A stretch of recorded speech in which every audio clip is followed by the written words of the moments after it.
Hey everybody, welcome to TuVues podcast. We're excited for y'all to be back with y'all again with our next episodes.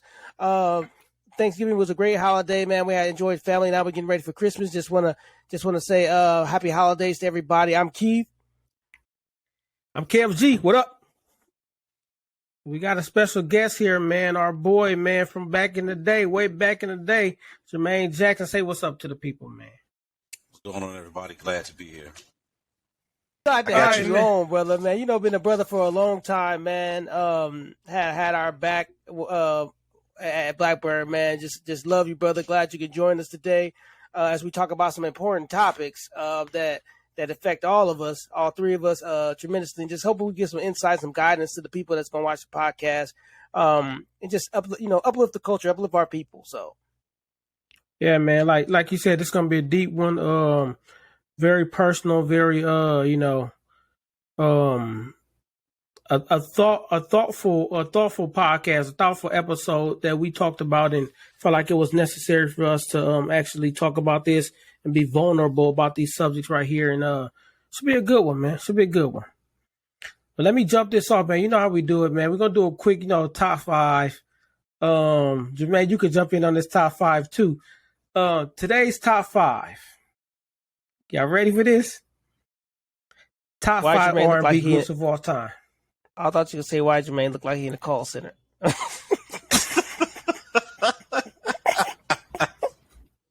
you a hater, man. My microphone wasn't working right, so I had to use my headset instead. Whatever. Top five R&B groups, man. Are you kicking it off, man? To me, this is actually easy. I think we may agree on a lot on this one. I don't know. We might not. I don't know, man.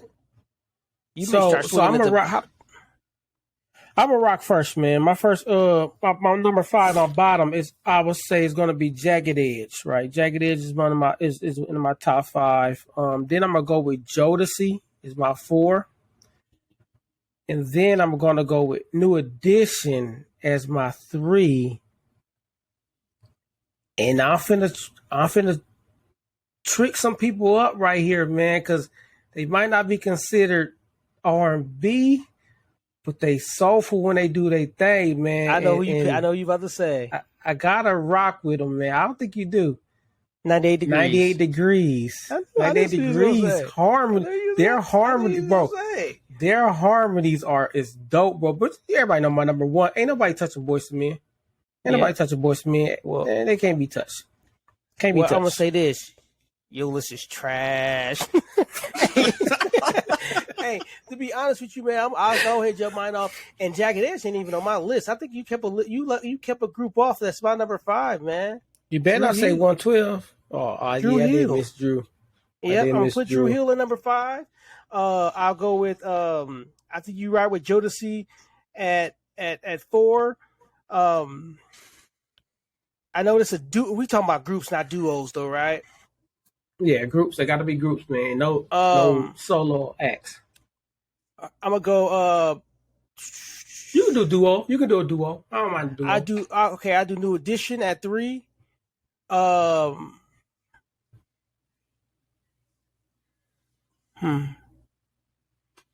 New Edition at 3. This cheating. I'm gonna go Casey and JoJo at 2, and then I'm gonna go Boyz II Men at 1. Man, you can't go Jodeci and Casey and JoJo. Right. How come I can't? You said I can pick a duo. Okay, right? Man. I'm gonna let you have it, man. But come on, man. But I think your list is missing. Do you realize you just put 98 degrees over Drew Hill, man? I love 90 degrees. Don't get me wrong. Hey, because they harmonies, bro. Dope. They harmonies. But come on, kid. Come on, man. Hey, man, it's LSG, my list, man. You better off putting LSG. I forgot about LSG. Before that. I forgot about LSG. Yeah, you talking about my rap list. Your R&B list trash. It probably is, man. You know, another group that don't get enough credit is TGT. I wish they would have did another album, man. Tyrese Genuine and Tank. Their album was dope, bro. The album was dope, bro. What you got, Jermaine? What you got, man?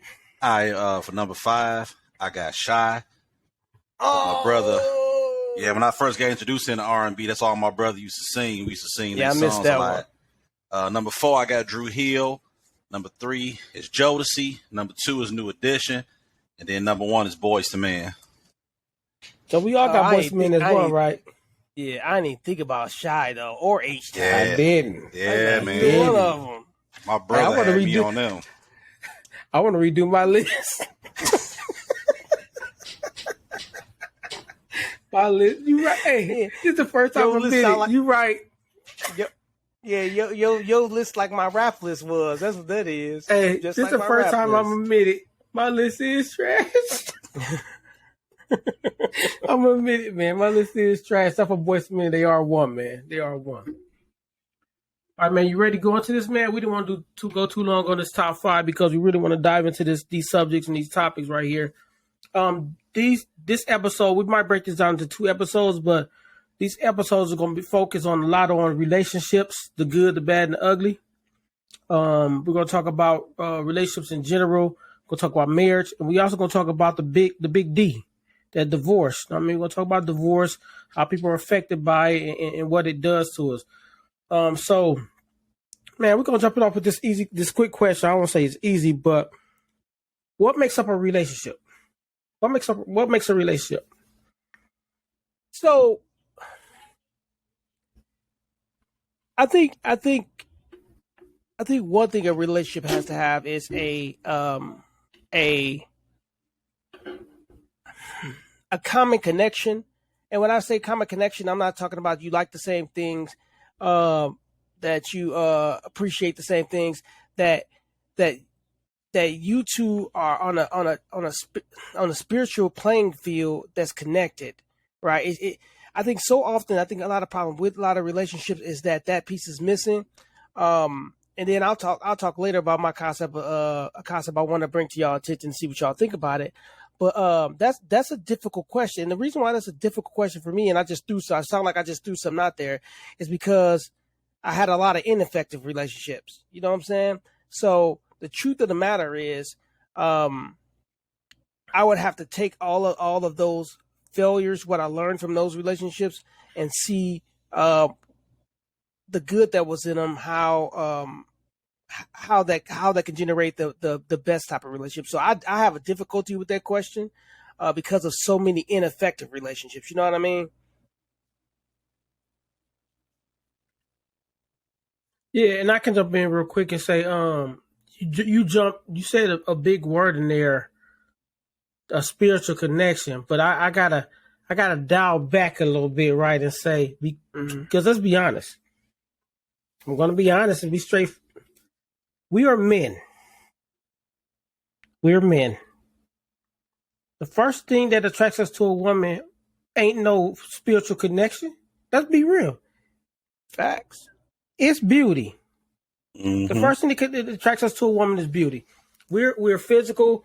Women are a little bit different. I mean, they also look for certain looks in men, but I'm telling you right now, when I first go for a woman, I'm not looking at, I'm going to look at certain features and certain things like, am I attracted to that? Now, that attraction, right, is what first allows me to get there. But as far as when it comes to a relationship, then that's when, because that was a question, right? A relationship, you got to have the trifecta, right? You got to have the beauty, the brains, and the spirit, right?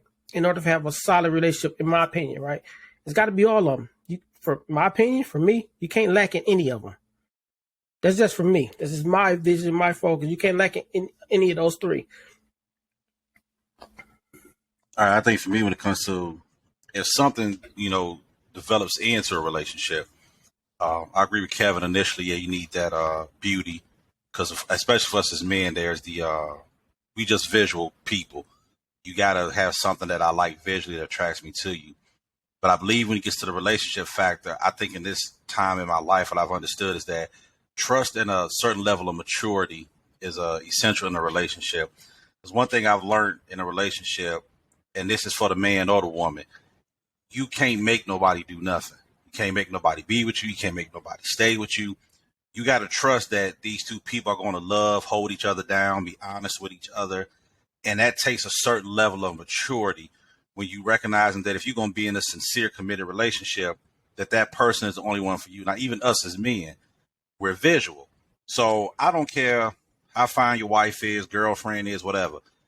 That ain't the only beautiful woman in the world. You're going to look at other women. I ain't saying you're going to be Amen. gawking at them, but you're going to look. But you have to be at a level of maturity that person that you with, that they can trust you, that if I'm out with my boys, if I'm out at the job, at the grocery store, even if somebody come at me, and if you be honest, most men that got a wife, got a girl, there's women out there that look better than her. Just to be honest, from the visual eye. Mm-hmm. But sometimes what you want ain't what you need.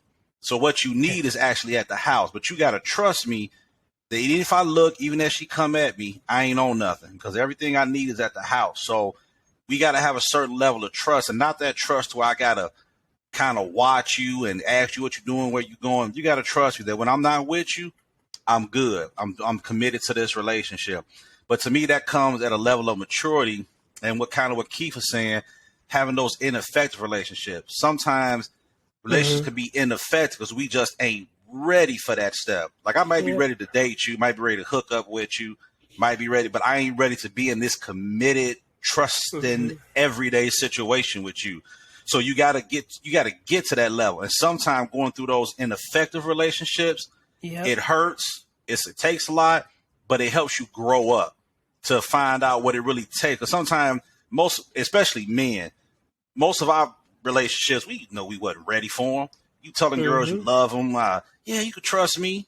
You ain't. You just talking, for whatever. But you, in your mind, you ain't really trying to be there like that. So sometimes it takes you going through some of those ineffective, hurtful ones in order to get to that level. So that when you do get to that mature, trusting relationship, you can kind of stick in it and hang in there through the storms, the rains, the issues. You can stick with it.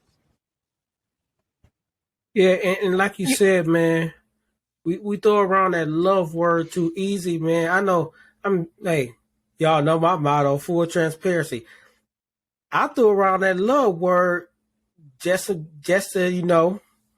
be able to slide, right? And I think that's wrong with the world now. We throw around the love word so easily. Even when we get into relationships that aren't effective, that aren't efficient relationships, we tell these people we love them. And we might love them, and we'll talk more about the different levels of love, but it's not on that level where it needs to be for it to be an actual relationship. It could be a friendship or something, but it's not on the level of to create an actual relationship. So we got to differentiate when we use that word, we got to use it the right way. So I want to come back to what I was saying about the connectedness, and I am going to go ahead and share a concept that I've been thinking about in my current situation, and it is going to be on the spiritual playing field. But I just want to bring a concept to light about being equally yoked, right? And the reason why I want to bring that to light and what that means is because so often I think we need to understand what being yoked means and what it was intended to describe. Because so often when we hear in the church, right, about being equally yoked, that equally yoked piece tends to be talking about on a spiritual plane, right? It's being equally yoked spiritually. But if you take what the purpose of a yoke, and this is why it's important to be connected, a yoke connects two oxen, right? It connects two oxen, but to connect those two oxen to pull something in the same direction. Now, if one oxen has more weight of that yoke, the steering of that cargo is going to go the way of the other oxen, while the other one is pulling away. So you're not going to actually make up ground or make up fixing stuff or being able to plow fields, because the stronger oxen is pulling one way because the other one has a heavier burden. Right. I think that's the importance of being equally yoked, and why it's important to be fully connected in a relationship. Because if you're not, there's no way you can steer in the same direction. There's no way you can pull life in the same direction. It's impossible. Right. And that's why so many people, farmers, when they yoke their cows and to pull something, they make sure it's the equal balance of weight on both sides. And so without being equally yoked, you can't steer life. You can't. And that's why it's important that whoever you're with, that you're fully connected and it doesn't have to be similar goals or similar objectives and similar ideas, but the willingness to go on that journey without being the weight that holds it back. Right. And that's why I think connectedness is so important, because I connect, like you said, I connect with you and say, I love you. I want to be with you. And all I'm thinking about is like, you kiss good, you feel good, you make me feel good. But there's so much mess on the other side, because there's so much weight and you haven't talked about things and you haven't worked through things, that your life goals, your life direction cannot proceed because you two are not on the same plane.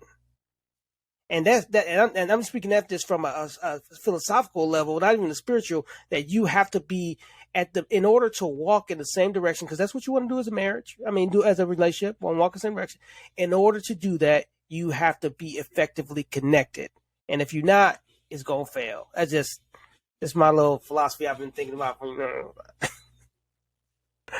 Yeah, but this is the thing about what you said, though, too, and people have to understand is that you're talking about being equally yoked, right? Why do farmers yoke two cows together, right? Why do they do that, right?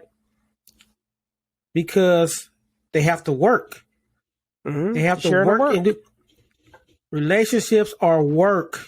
It's work. You can't go in a relationship thinking it's going to be easy. I heard a pastor say this recently, like relationships will work, like marriage works but you have to work, right? Marriage works, but you have to work. Like there's work you have to put into creating your relationship and making sure your relationships last.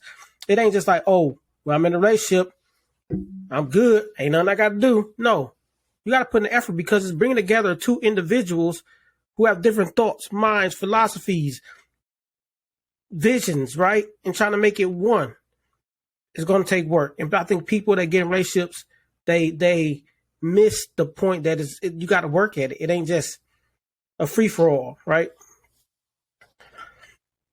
Yes, sir. It's and I think if you look at past failures, right, because what you said is 100% correct. Because if you just look at your past failures, right, and you think about what went wrong, at some point somebody stopped working, right? Think about it. So as two things happen, at some point somebody stopped working, or both stopped working, and somebody or both stopped listening, right? At some point that happened, right? And now that I say that as it comes out, I can actually pinpoint the times where either me or the other person stopped working, right? And if you want to just take on this journey of life and not have to work in a relationship, I'm gonna tell you right now, you might as well stay single. We all can attest to this. And we all been married or are married, and this thing is hard. Like, just because you get married, it actually gets harder. Right? It actually gets harder when you get married. And so you have to be willing to put in the work to do it. And if you're either not willing to put in the work or not equally yoked, man, you're just gonna be spinning your wheels and never getting to the destination of life that you and that person, or you and the person that's been chosen for you, are supposed to go. Yeah, so that's the thing. See, that's the thing about that work, because with the equally yoked thing, and then Kevin brought in the work, it's now they say it's 50-50, but a lot of times in a relationship or marriage, there are moments when one person takes on the load of that work. Absolutely. And as you said, when a person stops working, stop listening, because that person sometimes is just exhausted. They're broken because I'm the one carrying this thing. And a lot of times the other person doesn't know how to relieve them of the work, to give them a break. And so now you're kind of like at a standstill, like how are we going to move forward in this when I've been the only one carrying the load, or you've been the only one carrying the load?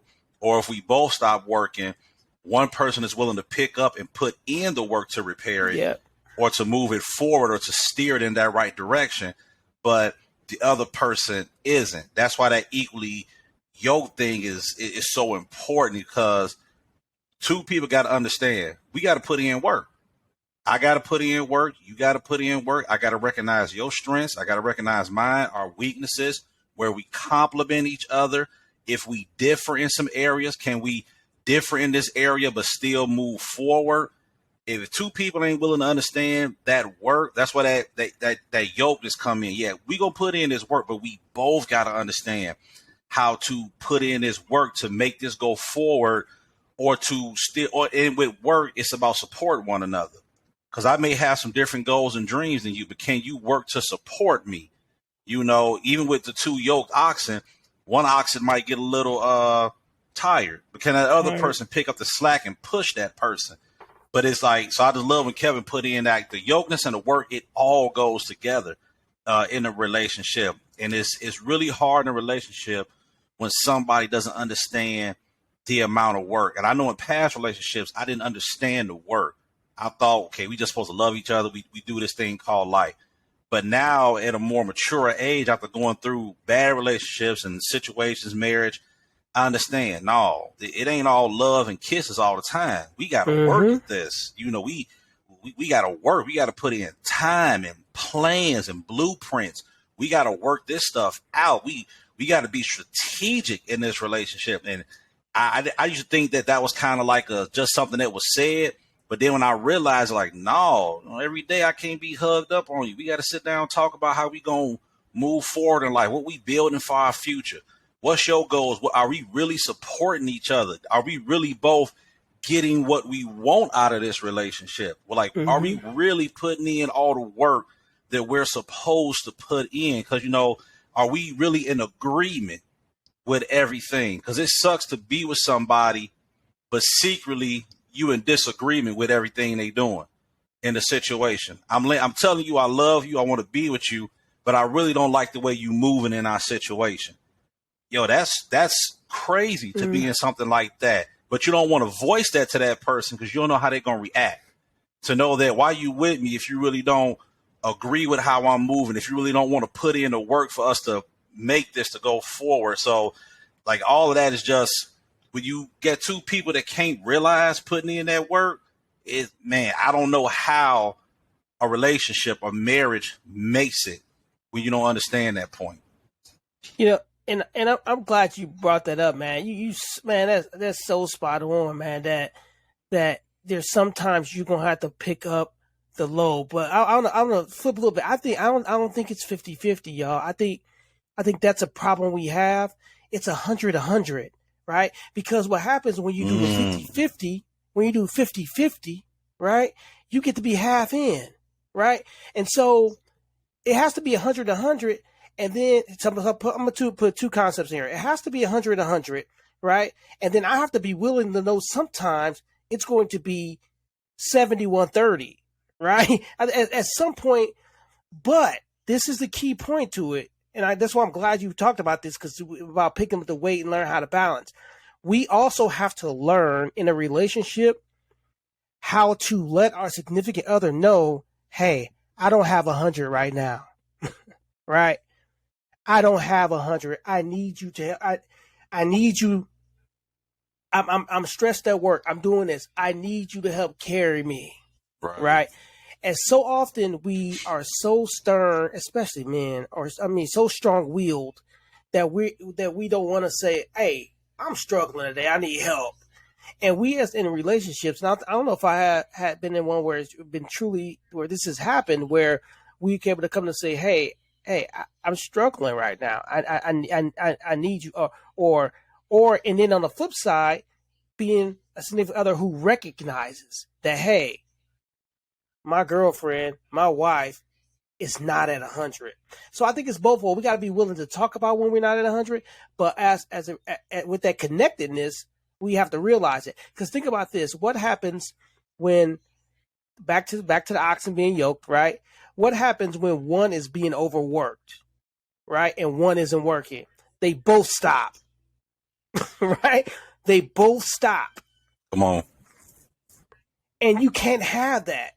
Now, and that's why if you keep going spiritual, Jesus say, "Take my yoke upon you," right? And that's why and let me the burden. And so, like, Jesus gives us the blueprint of being able to carry one another when the other one is weak, right? He has a blueprint of how to carry the other person. So, but so often we just say, "Man, she tripping. I'm done," right? Instead of saying, "She need me right now," right? Like, she needs me right now, or he needs me right now, right?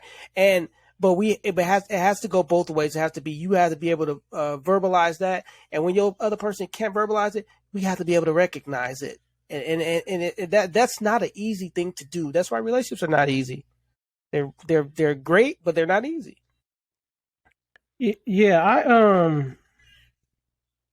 I was sitting down thinking about this, man, and I'm thinking like, why do relationships fail? Like, why are there issues in relationships? And came to the conclusion that we live our lives this way.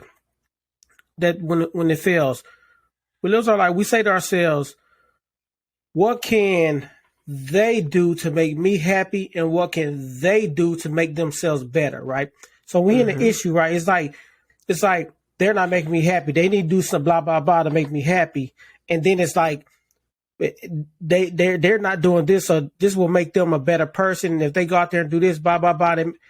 So that's how people think when it comes, and that's how relationships fail. But the way we should think is, what can I do to make them happy, and what can I do to make myself better? Right? If you turn it from you to I, you're now taking ownership. Right? There's an issue in our relationship. How can I do better in it? How can I change it? Mm-hmm. What we tend to do is say, "You're the problem. It's you. You." Mm-hmm. When we should say, "Okay, how can I change it? What can I do?" Maybe, like you said, maybe that person had a bad day at work or something, they're stressed. It ain't that, "Oh, she didn't make my food," or blah, blah, blah. It's, man, something might be up, right? What can I do to put her in a better place? What can I do if our relationship is struggling? What can I do to make myself better so our relationship won't have to be a problem? But too far often in life, we point towards the other person, man. It's like saying the yoke thing, like that one side go down, it's like, "What you doing? Like, get up. We need to finish this work." When it should be like, "Okay, something's wrong. Let's pause, figure it out, and get back up and get back to work and get to moving," right? But that's not society anymore. We've lost that in society. And so we're pointing the fingers all day at each other. We got to dial that back. Yeah, but and you. So one thing you said that I think we also got to also remember is that you can't abuse it either, though, right? And I'm not gonna get into depth about the abuses of it yet, but another big issue is that you have a person. Now I'm just gonna talk on the flip side. You have a person who's willing to be that other percent that you need, and you never try to make it back to 100, right?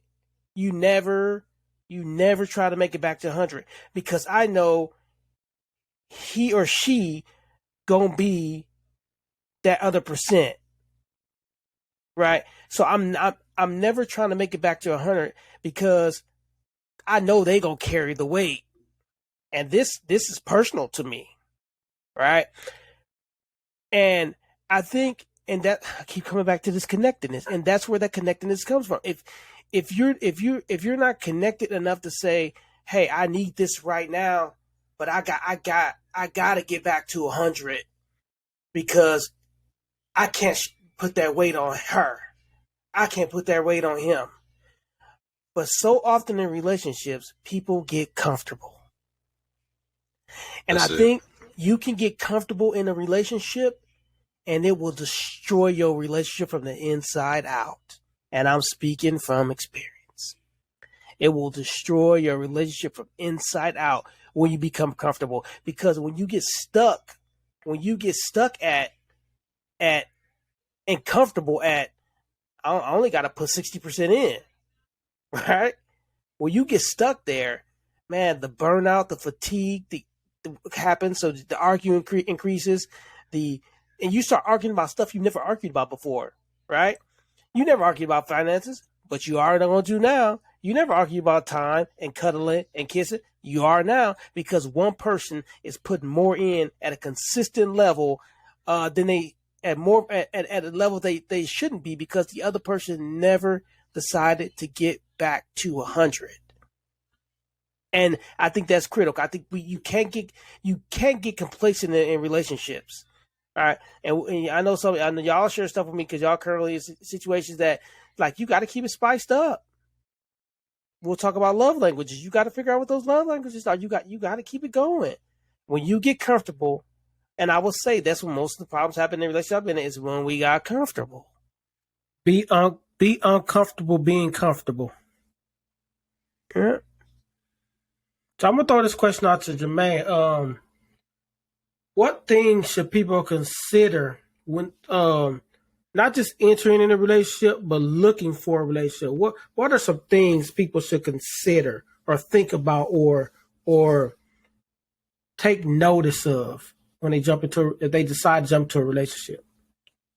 Ooh, that's a big question. Mm-hmm. That's loaded. Man. Okay, so man. Oh, that's a good one. All right, so once you get past all the attraction stuff, two people attracted to each other, just a few things. You're looking for somebody with some stability in their life. Hopefully they stable in their finances, stable with what they doing with their life, educational wise, financial wise, business, career, even stability within their emotions, their mental state.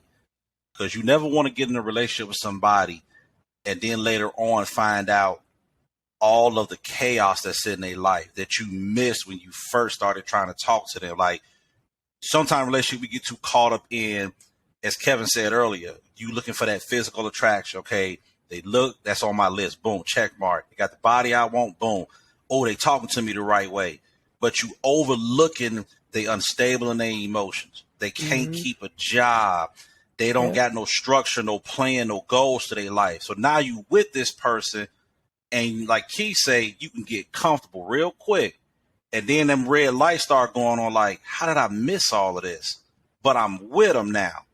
So now you trying to get back, like he said, to that 100%, but you really can't because you seeing all that. So somebody that's stable, somebody that, and I know some people with us being grown, you don't think about this, and I know you don't have to take other people's feedback, but I've learned after going through other relationships, sometimes you want to hear what other people got to say about that person.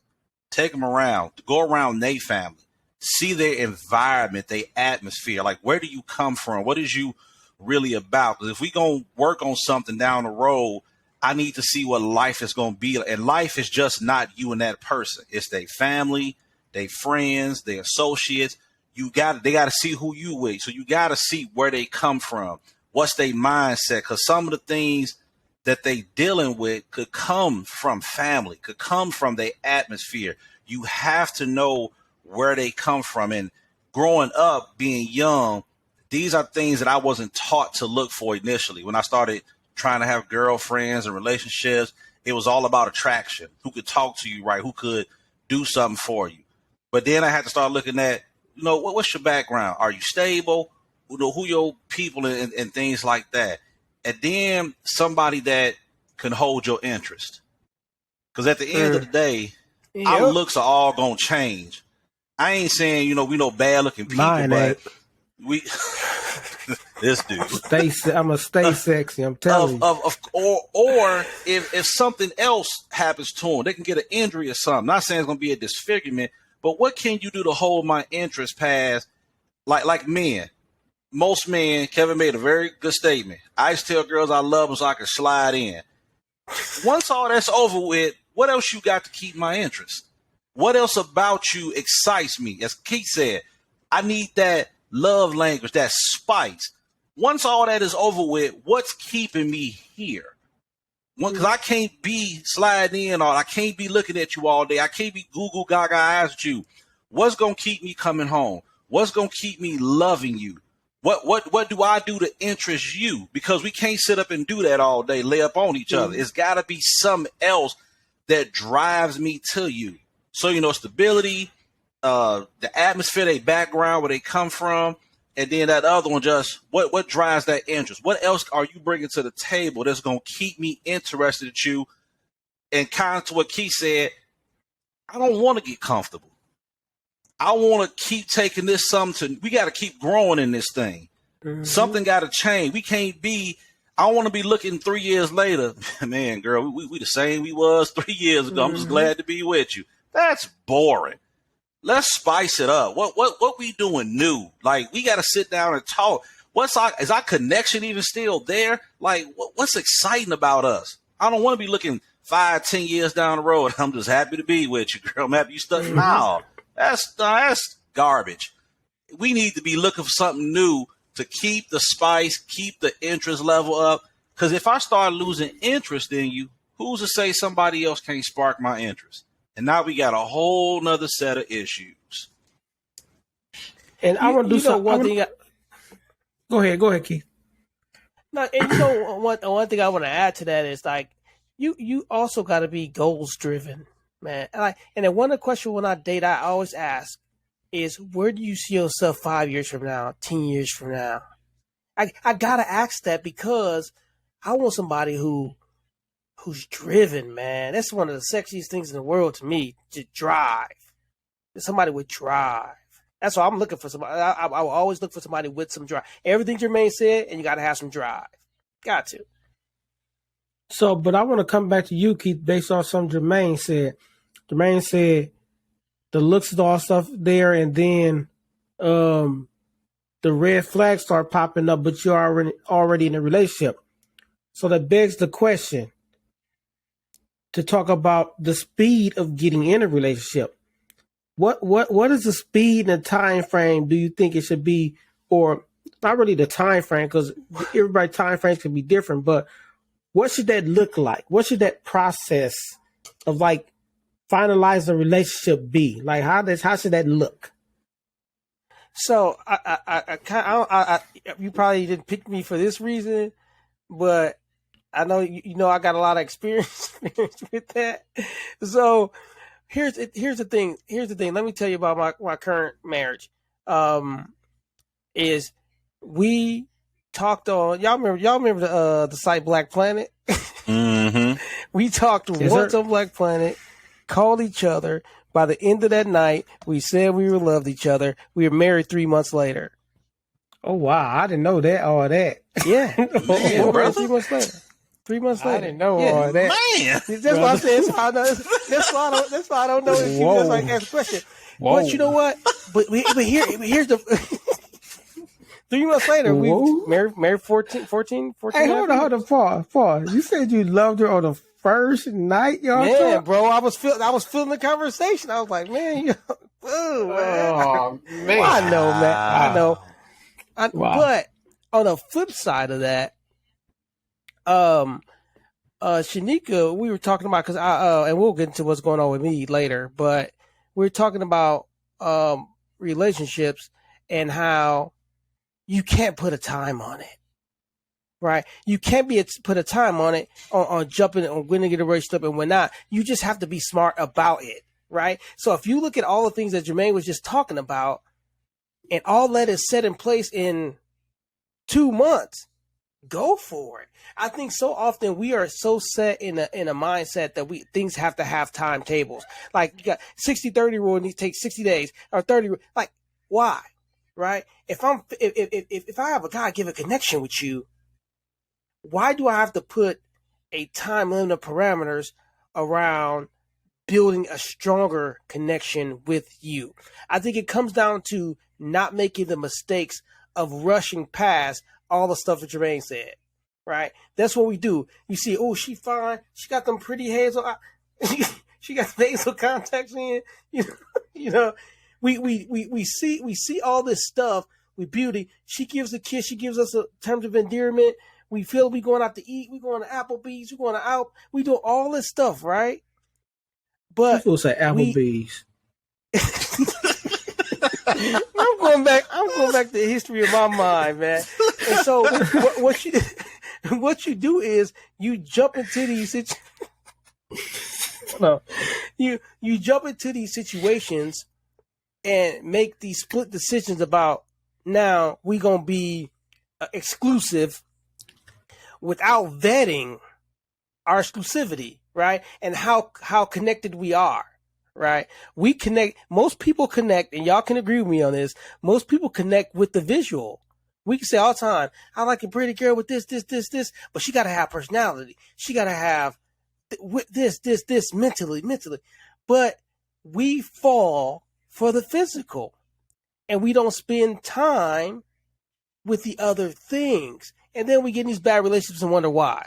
So I don't think you can put a time on it. I think you just have to spend whatever amount of time that you need and they need to discover those things and then move forward. Whether that's 3 years, whether that's 4 months. I think it's up to you and them to discover those pieces.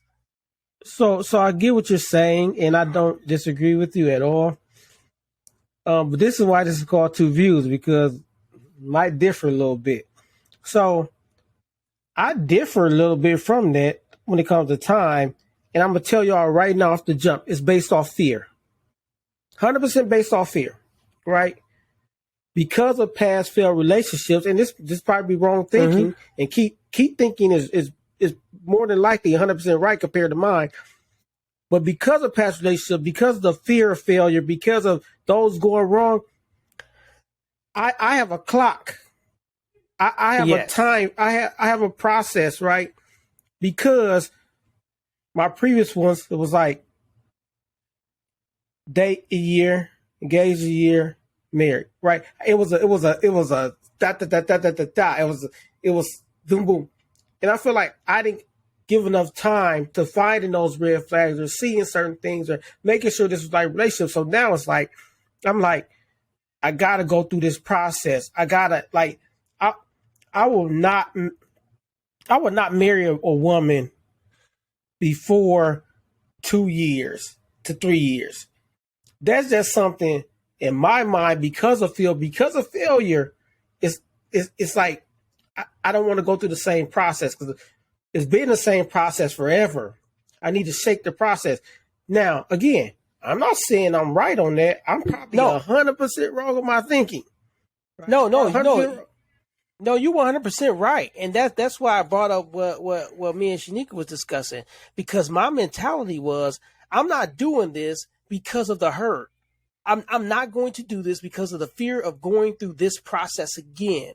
But she told me you cannot put a time on it, and she's right. When you look at it, you can't put a time on it because you don't know.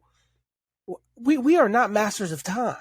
Right? We always say, I want to do it in this amount of time. And we may miss the greatest thing connected to us because we put these limits on it. Because I had the same mindset that you have, where I was like, I'm afraid of going through this crap again. And so it's going to take, I need to do this for 2 years because I don't want that feeling again. And she's like, no, you can't do that. You can't. And so I think you're right. I think it is a fear. It is 100% is a fear. Absolutely. I got the same fear, brother. That's what I say. I got the same fear, but I'm trying to break it. Yeah, see, I had that fear. I know we're going to talk about marriage, divorce stuff later, but when I got out of my first situation and when I got remarried, that was my biggest thing. I spent a lot of time before I even got into another by myself because I never wanted to be hurt again. I didn't want to go through that again. And because I had kids involved, my children, I didn't want them to go through that again. Mm-hmm. So I actually was in a place where I said, I need time by myself to recover, to recoup. And then when I was ready, I ain't like I jumped back out there. I was kind of like in between. I wanted to be with somebody, but then I was kind of like Kevin too, that, man, if it don't work out in the next couple months, I'll just be by myself or own to somebody. I was like in between. I was putting time on it, and sometimes I wasn't putting time on it. But with my now wife, when I got remarried, we was dating for like pretty much 2.5 years before we ever got married. And there was a piece of me that thought about, man, that just took too long. Because to see us now, I feel we should but then I look back on it and it's like we needed that time because of what we both had been through in the past in our relationships. Because in that process of us talking, we were through, I always say through the way we loved each other, we helped each other heal. And I'm not saying we couldn't have did it in 4 months, 5 months, but the time that it took, that was the biggest thing I took from it. We helped each other heal from our past so that we could move on, so that we didn't take any of that old hurt, fear, pain, the issues into what we had. We had to talk about what we've been through, what was done with us. And I look at that 2.5 years as that was the perfect time we needed to heal and to learn to love again. Because we were both in a position where we were like, we don't know if we could ever love again or if somebody could ever love us. Because what we went through, we blamed ourselves a lot. Like we were the problem. And, you know, I ain't here to say that other people was the problem. Kind of was, but kind of is. Depending on who listens to this, it is what it is. But we both had to heal, and we helped each other heal. So I look at that time as, if we didn't have that time to heal from our past and still dealing with the people, because we both have, you know, children and stuff, so still in the sense dealing with those people, but on a, you know, kid parents level in a sense, we had to heal. And we helped each other heal, and we helped each other get past the fear. Because in that 2 years, there were some times when my wife was like, yo, we just can't do this. It's taking too much time. The time to her really seemed too long. But we had to be patient. And that's something I learned in that process too, a lot of patience. That sometimes things won't always go as fast as we want them. So I developed so much patience. Like now I'm so patient about a lot of stuff because that situation, that dating her, in my mind, I was kind of like Keith a little like, man, within a couple of months, because she had been my friend for the longest, I knew that, man, we good. But it just didn't happen as quickly as I wanted it. So the biggest thing I took away from it was patience. And now a lot of things that we deal with now in our marriage, I have so much patience. And I didn't think I was going to get those lessons. Patience, healing, learning how to properly love her. She learned how to love me. So that now I look back and I'm like, we needed that time. I ain't saying everybody needed that time, but my thing was that much time was needed for us to be where we are now. Nice. So before we hop over and talk about marriage, I got a couple more things on on the relationship side. I want to talk quick about the different types of love. You know, the Greek words for them. You have eros love, philios love, and agape love, right? And I think people need to understand what these type of loves are, right? So, like I said earlier, we throw around the word love so easily. There's 3 different forms of love, right? You got eros love. Is that erotic love, that passionate type of love. And then you got philios, which is more of the brotherly love, the family type of love. And then you have agape love, which is unconditional. And I think we get into relationships or we get with a person, and 100% it's eros love. Eros love. Passion. But I think in order to have a solid foundation for a relationship, your relationship has to consist of all 3 of these. It can't lack either one of these type of loves, right? You got to have the passion, man. 'Cause, like, I can have unconditional love for somebody, and I'm with my girl, and we ain't got that passionate love. I'm gonna feel a type of way. I just am. Like, I'm gonna feel a type of way. If I ain't got that family love, that brotherly, I think we have to go into relationships with the thought process of, okay, like it's the body to look good, passionate love, and that's there. The love outside of that, which is the brotherly love, the more the family, the interacting love, and then the agape love. No matter what we go through, we gonna rock, right? We're gonna be together. We're gonna be solid. I'm gonna love you through it all, right? We're gonna fight for this relationship. That's unconditional love, and we know where we got that word from. It's a biblical thing where God had unconditional love for us, right?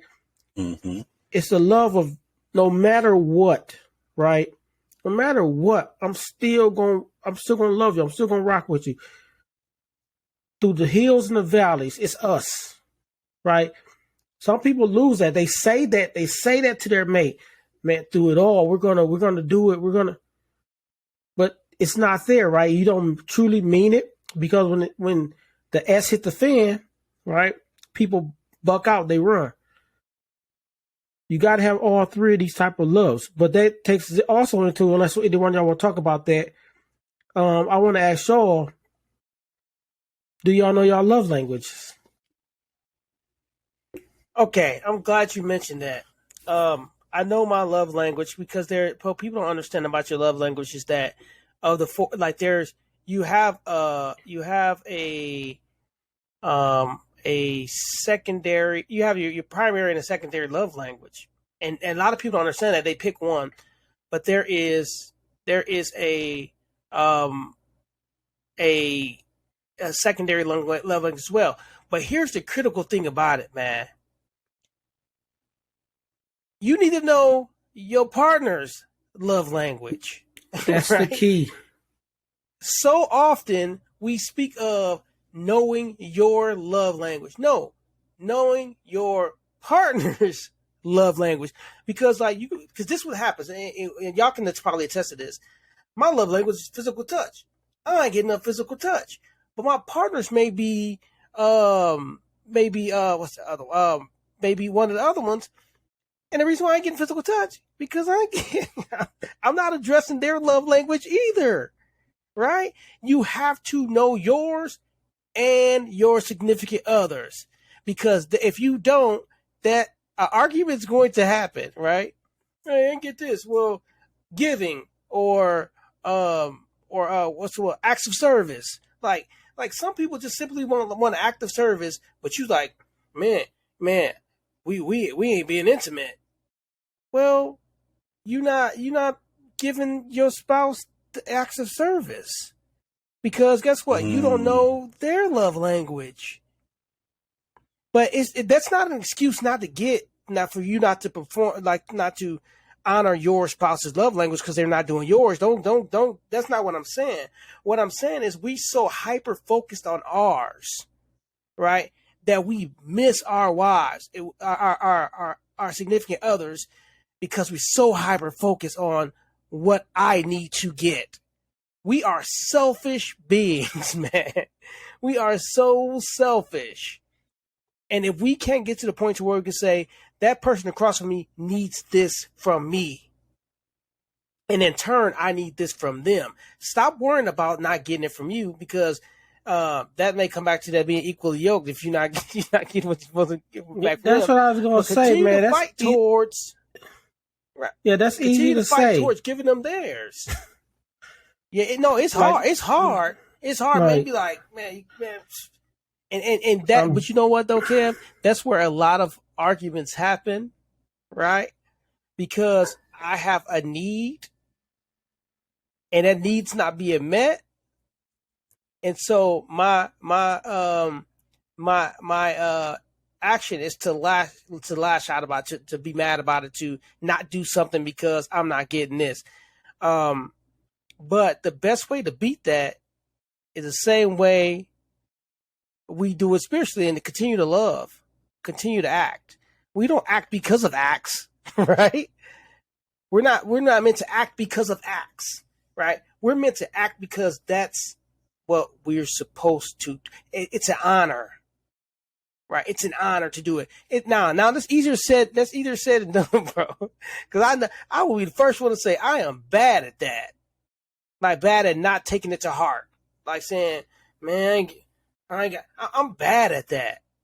But we have to get to a point to where we say, hey, continue to honor that other person and their love language, in the event that maybe that'll awaken something to say, okay, let me serve his love language. For me, yeah, I know now what my love languages are. Man, Kevin, when you brought up those three meanings of the word love, and as we talk about relationships, and I don't know what y'all experience was, but especially me being a man and growing up without my father, it's like maybe in the last few years of my life, I really understood what those three type of love are, because I didn't grow up really knowing how to express that love. So just kind of when Kevin was talking about it, I just clicked back in my mind to relationships that you say you love people, but you don't even really know what those loves are. And we're saying those 3 loves should be in a relationship. But what happens when you get in a relationship and you don't know how to really express those loves? Because maybe it wasn't shown to you. You didn't know how to express it. Because we can read the definitions of it and talk about it in theory, but are you really functioning? As Keith was saying, if you love somebody, I don't love you always because of act, but if I love is an action word, it's shown through what we do, how we express it. But if you ain't never done it or it hasn't been reciprocated to you, how can you really show that? Or how can you really even know somebody else? How do you identify what real love is if you ain't never had it? So I know this, it took me a long time to find out my love language because I had so many misconceptions about what love. I understood, as we say, the love of God through just growing up in church, and I understood his love. I understood my mother's love, but people, I had a hard time because when you get done wrong by people, especially in relationships, and somebody, you ever had somebody say in a relationship, but you know I love you. Can't you tell I love you about what I'm doing? You looking at them like, that don't mean nothing to me. I don't, because you really couldn't identify what eros, philios, and agape love is. I'm like, I don't really know what you're talking about. I'm just with you. So this was such a, as I heard, it was such a difficult area for me just as a man to develop myself in those 3 areas in a relationship. Because I thought I had a conception of love, but when I really sat down and just look at these 3, I was like, I had eros, definitely. Eros, I had that definitely. Little bit of the philios, little bit, but agape, I had to develop in that. I had to learn it for myself. That kind of goes back to why I wasn't willing to step into another relationship so quick, because I knew that, as Keith said, we're very selfish people sometimes. If I couldn't love nobody like I love myself, then what's the point of me being with you? Because I ain't gonna do nothing but hurt you. I ain't gonna never give you what you want. You know, I don't even know how to express my own love language, but thankfully I know how to express that out. Mine are simply, one of them is like, we're this right here, conversation. One of the ways that my love language, I love to talk, to hear that other person's ideas, interests, what they got going in their life. Even if you're just going to talk about your day, I love to converse with that other person, to really just sit and talk about, whatever's going on. The simplest thing, we could be talking about a movie, just long as we're having a stimulating conversation. Because I always say with a person, I never want them to lose their mind. We could lose things physically, vision, hearing, but I got to be able to talk to you. I got to be able to have your mind working and stimulating. If we can't talk, that's it for me at this stage of my life in a relationship. I got to be able to talk. One of my other main love languages is support. I just got to know you there for me. If I'm like, as you talked about that other part being goal oriented, if you know my goal is to do something, just be there. I ain't saying you got to figure it out with me.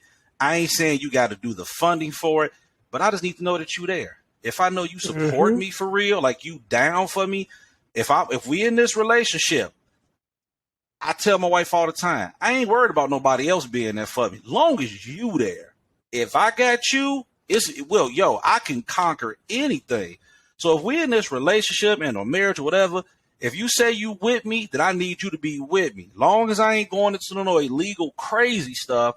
But if it's something about building this relationship, as long as you by my side, I'm good. That's one of the ultimate ways to show you love me. And that's big for me because a lot of stuff that I've done in my life, people that say they're going to be there haven't been. I've had multiple people let me down. People that my love language was to support them. But then when I needed their support, couldn't find them. So I started learning in life, this is not to negate family members. I got a lot of people that's there for me. But I had to learn, I need that person in my relationship to be there for me because I'm turning to you. If I can't see you standing with me, what are we together for? So that's one of my biggest love languages. So that conversation piece, just for the mental state, and somebody that's really down for me, like I know I can trust you if I can't trust nobody else. Like I need you there. I need your support. Be my cheerleader. Cheer me on. And if I fail, be that person to hold me and say, babe, it's going to be all right. you're going to get them next time. We good. Don't even worry about it. If I'm crying, wipe my tears. Just don't sit there and let me cry and be like, he a punk, he crying. No, man, we hurt too. So really be that support system for me that I need. And I just want to say about that support system, because that's one for me. But I want to say about the support system, be willing to take the pushback, right? So be okay with me telling you, hey, I don't know this is in your best interest. I don't know if you should be like being willing. Right. Sometimes we're not willing to, and this is personal for me. Sometimes the individuals are not willing to hear like that is not healthy for you. That is not in your best interest. Like I'm gonna support you in it. If you gonna roll down like you said, be there for me. I'm gonna support you in it, but I'm also gonna tell you wrong when you're wrong, and I gotta have somebody who's willing to allow to hear that, because we know one of our number one duties is to protect, right? I'm telling you this to protect you, but if you still gonna go about it, you know the one person is gonna be behind you, who gonna help you take care of it. Me, I got you, but let me tell you, this is a bad idea, right? So many people are not willing to hear that, right? And then when you do that, it's like it's you against me. No, I'm protecting you. I'm protecting you from. It's okay for me to protect you from you, because I expect you to protect me from me, right? Sometimes we can be our own worst demise. But I think you're right though. We have to be willing to say, look, I got this initiative. I'm trying to do this. I'm trying to, I know we hate people like, I'm trying to become a rapper, right? Okay, support me in my rap career, right? I know you may think it's stupid, but just say, come to the live show. You know what I'm saying? Come to a live show and, listen to your boy, watch him get booed, right? But I know I can look out in that crowd and I see you, and I'm good, right? But I also need that person to say, like, I have to have somebody where I can say, hey, it's not healthy for you. It's not good for you. We need to think about something different. But so often people think like you just against their dreams and initiative. No, I'm just trying to protect you from you. Sorry. That's why I'm a protector. That's what I'm meant to do. And for the people out there, I just want to go over Gary Chapman's 5 love languages, what he considers 5 love languages. So you got words of affirmation, physical touch, receiving gifts, quality time, and acts of service. Now, tell y'all mine. Of course, physical touch is my first one. I always had that saying. Mine too. It's your duty to get that. Y'all. That's why I say it, right? This dude. But no, physical touch, man. And then I'm a big quality time person. So it's like spending time, right? What you said earlier, Keith, is the key. Knowing yours, but really knowing your mates, right? Knowing your mates and acting, not just knowing, but acting within it, right? Because, like, I could be physical touch and want to be all up on my girl, but that ain't making her happy. She wants you to go wash those dishes, right? Or vacuum that floor. Act of service, you feel me? Like, I mean, that's what she wants you. Hey, and most women, act of service is one of theirs. Like, they want men to help out and do things, especially when they got kids in the house, things like that, man. You know your wife's act of service is she there taking care of the kids. You come home from work, and you want to have that nightcap, right? Grab the kids, grab the broom, do something. Let her rest her feet for a while. Go in the room and breathe. Take a deep. Let her release, right? Then maybe she'll be willing to say, "Hey, no, hey, kids sleep." I mean, you might get that, right? So it's just like for everybody out there, man, just really, really focus on your mates love language, and vice versa. Your mates knowing yours. Tell them this when you first start talking to a girl. Hey, these are my love languages: physical touch, quality time. Can you manage that? If you can't, we probably ain't gonna work, because if I don't get those two, we're gonna have a problem. Right? There's gonna be a problem. It I'm gonna sure be do frustrated. You know what I mean? So really hone in onto that, man.